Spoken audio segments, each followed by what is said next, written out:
Paulson, and my undergrad degree is in mechanical engineering. I worked for several years for Procter & Gamble as an engineer, both in the US and in Canada, and then decided that I really liked the business parts of my job the best. So I went back to school for my MBA from the University of Pittsburgh, worked for FedEx for several years as a pricing analyst, and about 15 years ago went off on my own. So I write resumes, I'm a career coach, I have been a contributor to the Motley Fool, and for several years I also worked as a part-time admissions consultant for Carnegie Mellon's Tepper School of Business in the MBA program. So write applications, interview candidates, so know a little something about the master's process. I think that decision is made at different points in careers. And so, after you have gotten your degree and you work in the field in which you've studied, sometimes you find out it's not as great of a fit as you thought it would be. And that can happen really at any point. A lot of us face that, maybe 4 or 5 years after we've graduated from undergrad, but certainly folks reach that point, in their 40s and 50s, maybe your role isn't a fit for your lifestyle anymore, especially with folks looking for remote work. Maybe you decide, let's take engineering, for example. My undergrad is engineering. A lot of engineering roles, especially mechanical engineering, you're in person, you're in a manufacturing facility or somewhere where you're producing something. And so you need to be in person. Well, let's say you decide, I really would prefer to be remote. And so maybe you take those problem-solving skills and you look to change careers because you're looking for a different lifestyle.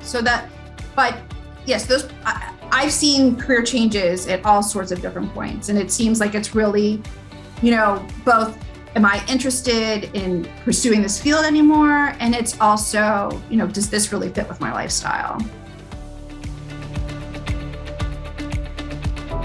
Yeah, so that's a great question. And so some companies just aren't, they want you to show that, you can do this work. And so, let's say, for example, when I switched from engineering to financial analysis, to me, I had all those skills because engineering teaches you problem solving, but it's just maybe a different kind of problem solving. And so really it's going to be making that case that you have those transferable skills. And so it's showing that the skills that you have, that you can succeed in another industry or another role. And so that's making that case is probably the biggest thing. Now, I will say I've seen several job descriptions lately where companies, I think Zillow is one of them, was saying, hey, we encourage you to apply if you have transferable skills. We understand that folks are going to come from different backgrounds. And so it's good to see more companies are willing to accept that folks are going to change careers. And so, they're willing to work with people on that. Especially after COVID, there's just an understanding that, there's reasons why you're going to take a break or make a change for all sorts of reasons. And so there's no reason to think that you're just going to stay on one track, forever. But yeah, I agree. I think that it's, from where we were even 5 years ago to where we are today, so much more acceptance around that. So I think it's first to be realistic. I know a lot of folks will, getting a master's is, can be a great way to switch careers, but I think it's also understanding that you're going to have to use at least something that you've done in the past.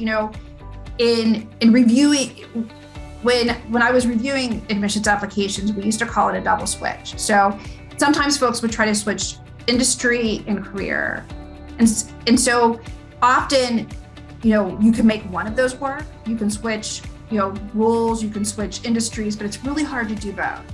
So my advice is to be realistic and to say, to use the experience that you have in the past to your advantage, but know that you can still make that switch. You're just going to have to draw on some of that experience and show how you're going to use that to succeed in your next role.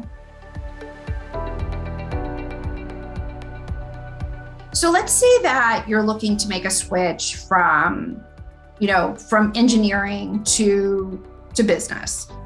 So basically what you can do is, you can use, so let's say you use your engineering problem solving skills, your engineering analysis skills, and you say, well, I can use this as a financial analyst. And so that's the kind of, so you're going to use that education in order to make that change. And so you're going to learn everything about finance that you can, but you're going to keep those problem solving skills that you already learned.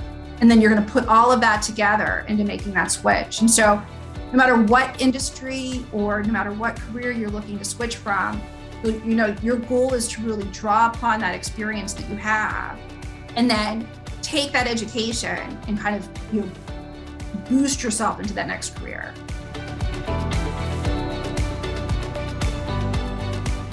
So I think it's becoming more common now. I think that we're, as a society, understanding that folks are going to change, what their path is more often. It's especially, it depends on the industry, I would say too. But, yes, I would say it's becoming more common. And it, I don't know. It's, I've looked at probably thousands of resumes over the past few years, and everyone comes from a different path. And so I think the biggest thing is just being able to tell your story, right? So, for me, I've changed careers 4 or 5 times, and I'm able to explain that because my interests have changed, my goals have changed. And so I think, as your goals and, your vision changes, I think it's very easy to explain how you kind of go down different paths. And so, I think my advice is that any employer that, you want to work for will understand that, you've made changes for real reasons and you have the skills to back yourself up. And so, I don't think the career change thing is really as big as it was maybe even 10 years ago. That's an excellent question. So, to me, it only benefits employers and employees. I mean, it's mutually beneficial because, to be honest, I think some of this hiring that, you have to fit a certain criteria. I mean, some of this you're not even hiring on the right things. You're looking for someone who's willing to come in and learn, and no matter what company, no matter what, there's going to be a little bit of time that it takes to get up to speed. And so, where a career changer can come in and really benefit a company like Zillow or anyone who's willing to take the chance is that this person is motivated. They are trying to keep up on industry trends. These are folks that probably have been thinking about making the change for a long time, have been researching this. They're motivated to come in. They really want to perform and help. And so, to me, it's only smart for these companies to embrace it. And, some companies are, I know the Mom Project is helping folks, but let's say you're out of the workforce for 5 or 10 years because you're taking care of your kids. They're helping folks with, training programs and coursework to help you bridge that gap and get back up to speed. And so, hopefully more companies will be able to embrace that and see, hey, I can take 3 months of this training and I'm ready to step in and contribute right away. Is just to not be afraid of making the change and to know you can always go back. Let's say that you make a change and then you say, well, this isn't really what I thought it would be. You can always fall back on those past skills. So, there's nothing written in stone that says that you have to follow along that path. And, again, from when I graduated from college to now, I think there's just so much more acceptance around that, knowing that, what you're going to do, the work you're going to do, it's going to change over time, and that's okay.